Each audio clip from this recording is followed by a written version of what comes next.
Welcome to Aces Triple T's episode 7. Today, for the first time in our top 10 takeaway history, we have our first live guest. His name is Andrew Lang, and he's a VP of Communications from Rock Connections. This man has seen a lot of things in his life and been a lot of places in his career. And today he's going to be going over the top 10 takeaways of leadership. Whether you're a leader right now or whether you want to be a leader in the future, these are the 10 things that are going to help you in your leadership journey. The rules are pretty simple. Be in a peaceful, quiet area and get ready for your leadership life to transform with my man, Andrew Lang. Welcome to the show, sir. Thank you, Alex. It's an honor to be here. And so takeaway number one is it's all in the eyes. And many of us as leaders, I'm sure every morning we walk around and greet our folks. Hopefully we're doing at least that. What I'm asking each and every one of you to do is not just get that fist pound or a quick handshake and keep it moving back to your desk so you can get your emails taken care of or the meeting you got to get to. I'm asking that you look at your folks in the eyeballs every morning. It's all in the eyes. They'll let you know if you need to stop right there and maybe have a little deeper conversation because they're not having a good day. Or you'll know who the players are on your team that'll get you up and running and get that team off and running in the right way. I'm just asking that you stop, look into the eyeballs of your folks, and you'll know who needs more of you, maybe who needs less of you, but you'll know where your team is at so you can get things moving. That was great, Andrew. Speaking of caring about your people, what is something else you do to show your people that you care? Great question, Alex. That's takeaway number 2, and that's do you care enough to relate? So listen, many times leaders that have been around a while, they'll tell you about the stories of walking uphill in the snow, barefoot, and sometimes our generation, especially now, they're tired of hearing that stuff. And so I ask you, do your people know that they care about you?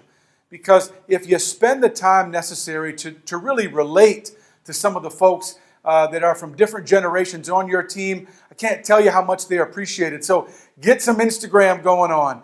Get out to see the latest scary movie. Make sure you spend some time on Spotify digging into the latest music so those stories can fill up your time instead of the olden day stories that people are probably tired of hearing of. Solid advice, Lang. But what about the times our folks are not listening or they're not bought in? What do you do then? Hey, that's a tough one, Alex. And this is takeaway number 3. This might be the toughest thing to do as a leader, especially a new leader. And I call it the 80-20 rule. Listen, we all want everybody bought into us at all times. Everybody following us. And while I appreciate that, and I want that myself, that's probably not the reality. You can pretty much bank on 20% of your folks looking out the window in a huddle, checking their phone or their watch, or thinking about something other than the message you're trying to deliver. Now, here's the mistake that many of us make. Our focus, many times at night, early in the morning, our focus is on that 20% that's not bought in. I'm here to tell you that focus is in the wrong spot. Your focus should be on the 80%, the people that are bought in, that are waiting on the next piece of vision or inspiration that you have, because they're the ones that are going to soak it up like a sponge. And eventually that 20%, they'll start to head on over to the 80% side. You're never going to get 100%. Please don't spend all of your time working on the 20 that may not be bought in anyway. You owe it to the 80% to give them everything that you have. 80-20 rule is a real thing. Focus on that 80%. That's great, Lang, but if you have folks that aren't bought in all the time, do you find it harder to lead? And do you still huddle every day? Great question, Alex, and that leads to takeaway number 4, and that's huddle anyway. Listen, I know getting up and creating content every morning to get in front of your team, to get them inspired, to make sure they understand the goal might be difficult, especially if some of them aren't bought in. But I'm here to tell you, huddle anyway. It gives you a chance to get your team members involved. It challenges you to be prepared and be on point. But when you start, all of a sudden 3 days there hasn't been a huddle, or a week there hasn't been a huddle, it becomes that harder to get up the next time. So huddle anyway. Speaking of respect, Lang, how does a new leader earn respect? It's not easy, Alex, and that's takeaway number 5, and that's what do you stand for. Every single leader that I've promoted over the years, still even today, Monday we have a couple leaders that we're promoting. the one thing that I want to make sure that they focus on this weekend is what are the 4 or 5 things that they stand for. I'm not talking about we show up on time or we produce a lot. Those are givens. I'm talking about the things that you stand for, that your team will stand for, that a year from now when you have new people that start on your team, it's not just you talking about what do you stand for. The entire team lets them know what this team stands for. It's stuff that will last 10 years, 15 years.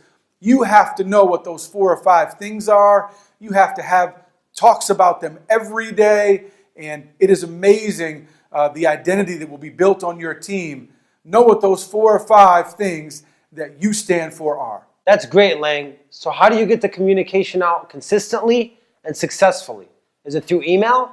Hey, listen, the takeaway number 6 is email is not communication. Many of us think we need to save time and we have to get here and get there. We have a wide group of folks that we have to get our message out to, but that's not the way to communicate. Getting an email out is the most dangerous way to communicate because you don't know who's reading it. You don't know how they're taking it. There's really nothing good that can come out of it. If you're going to prop somebody out, hey, get up and go give them a hug or give them a high five, don't do it through email. It's impersonal and it's not communication. I hear you, Lang, but I think I'm speaking for a lot of leaders out there when I say that sometimes you got to get a message out to a lot of people, and email is just the easiest way. I get it, and we fall back on that. So that's takeaway number 7, and that's let the blanket go. Listen, we're fired up sometimes. We want to send a message out to the entire team that maybe they're not performing or we need to do better. The only problem is, what about the gal that's killing it, that's dominating the entire month? How do you think she feels when she gets that email? There's a danger in blanketing, whether it's in email, whether it's in voicemail. I strongly urge everybody that watches this to let go of the blanket. If you have something to say about to the team, get up individually and talk about it. Even if you're going to prop them out and you think that's fine, it means more coming from you face to face than in some email or voicemail that might be personal or might not be. Let that blanket go. So I hear you, Lang. Get away from the email. So why don't you tell us some other ways to communicate and how to go about it? Okay, Alex, no problem. And so I'll give you leadership takeaways number 8 and 9. Number 8 is the wall. So many years ago, there was a gentleman that came into my office to quit. He had enough. We had a great relationship, I thought, and he was a good part of the team. Maybe this wasn't for him long term, but he came in and quit, and I wouldn't let him out of the office until he gave me something to make me better as a leader so that the next person wasn't going to come in and do this. And he told me something I'll never forget. He said, listen, Lang, everybody loves you, and we'll run through a wall for you. The problem is, I just didn't know where that wall was anymore. And so I'll never forget that, folks. And listen, the things that are important to me that build our identity, the what do you stand for that I talk about, many times we stop talking about those things because we think our team has heard it and they might think it's old. But when we stop talking about it, as the leader, they forget where that wall is that they'll run through and they lose their purpose.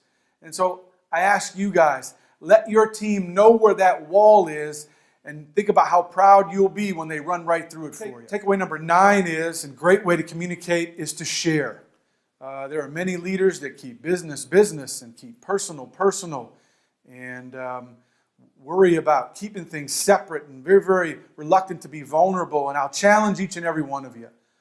I'll challenge you to be vulnerable. I'll challenge you to share with your folks who you are.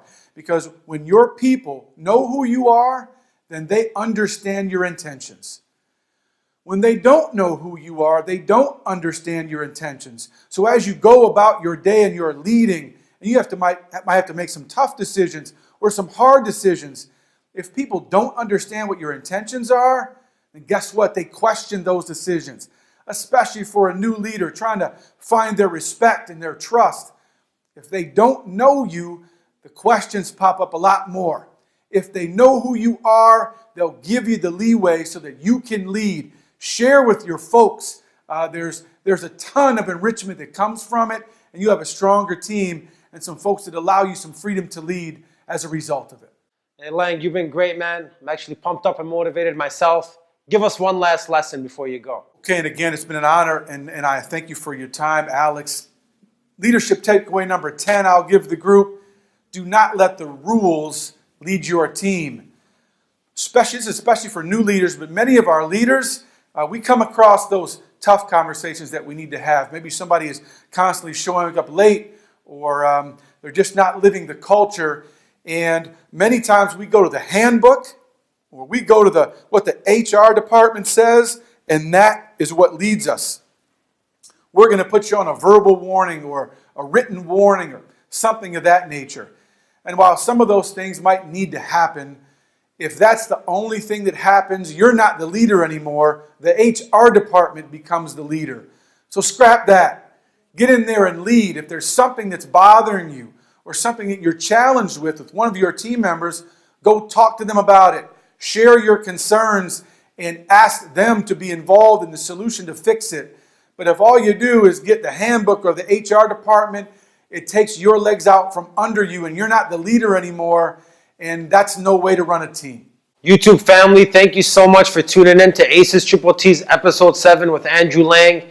I hope that you learned a lot about leadership and ways that you can become a better leader.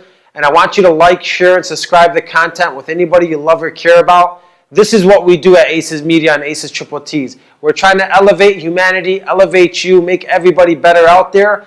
And for the next couple of episodes, you're going to see different guests out there. The whole concept is around 10 minutes to learn anything in the world. Tune in to the next episode, subscribe to the channel, share the content. It's the Aces.